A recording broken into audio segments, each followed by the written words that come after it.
அண்மைச் செய்தி. கோத்தகிரி சுற்றுவட்டார பகுதிகளில் தடை செய்யப்பட்ட கேரள லாட்டரி விற்பனை செய்யப்படுவதாக தகவல் கிடைத்திருக்கிறது.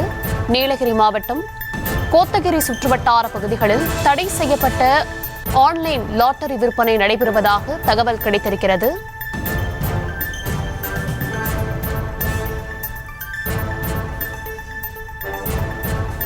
மூணு நம்பர் 2 நம்பர் கேரள லாட்டரி எண்களை சீட்டில் எழுதி கொடுத்து 30 மற்றும் 60 ரூபாய்க்கு விற்பனை நடைபெற்று வருவதாக தகவல் கிடைத்திருக்கிறது. விவரங்களுடன் இணைக்கிறார் செய்தியாளர் திருநாவுக்கரசு. வணக்கம் திருநாவுக்கரசு. இந்த புகாரை அடுத்து போலீசார் என்ன நடவடிக்கை எடுத்திருக்காங்க? யார் யாரெல்லாம் கைது செய்யப்பட வாய்ப்பிருக்கு? வணக்கம் தர்ஷினி.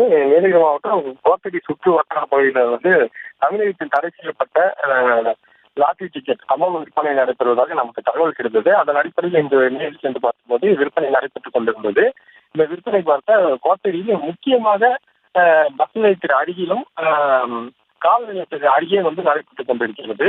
இது அந்த விற்பனையாளரிடம் கேட்ட போது அவர் காவல்துறையினை அடிக்கடி வழக்கு போடுவது மட்டும் உண்டு என்று கூறுகிறார். ஆனால் இந்த விற்பனை இங்க அதிகமாகவே நடைபெற்றுக் கொண்டது. இதனால் ஏராளமாக பாதிக்கப்பட்ட வரும் நிலையில் காவல் நிலையத்திற்கு அருகே விற்பனை 100 மீட்டர் தொலைவில் இந்த விற்பனை நடைபெறுவது இந்த பகுதி மக்களிடையே ஒரு பெரும் அதிர்ச்சி ஏற்படுத்தியுள்ளது.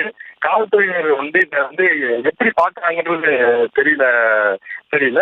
ஆனா இந்த விற்பனையானது பஸ் நிலையம் அருகே உள்ள அக்ஷயா ஹோட்டல் என்ற ஹோட்டல்ல 3வது தளத்துல இந்த விற்பனையை ஒரு ரூம்ல நடத்திட்டு இருக்காங்க. இது கேரளாவில் இருக்கக்கூடிய ஒரு லாட்டரியோட 3 நம்பர் மற்றும் 2 நம்பரை வைத்து இங்கு ஏராளமானவர் இந்த நம்பரை மட்டும் சொல்லி பணத்துக்கு செலுத்தி வாங்கி செல்கின்றனர். தினந்தோறும் பார்த்தா காலையில் 8 மணிலிருந்து இந்த விற்பனை நடைபெறுது இந்த பகுதியில் இருக்கவங்க சொல்றாங்க. மாலை 8 மணி வரைக்கும் தினந்தோறும் நடைபெற்று வருவதாகவே இங்குள்ளவர்கள் கூறுகின்றனர்.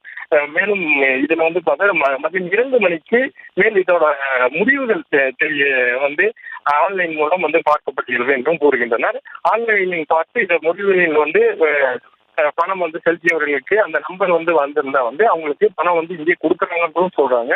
இது இந்த பகுதியில் ரொம்ப நாளா நடக்கிறதா அது கோத்தகிரி சுற்றுவட்டார பகுதியில் அதிகமாகவே இந்த லாட்டரி விற்பனை நடைபெறுவதாக இருக்கு. இது காவல்துறை கண்டுகொள்ளாத இருப்பதாக தான் மற்றவர்கள் பேசுகின்றனர். இதை எப்படி காவல்துறை இப்படி நடக்கக்கூடிய ஒரு விஷயத்தை கண்டுக்காம இருக்காங்க அப்படின்றது இந்த பகுதி மக்கள் கூறி வருகிறார்கள்.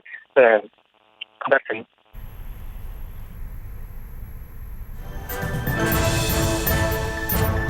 விவரங்களுக்கு நன்றி திருநாவுக்கரசு. செய்திகளை உடனுக்குடனும் துல்லியமாகவும் தெரிந்து கொள்ள சப்ஸ்கிரைப் பண்ணுங்க.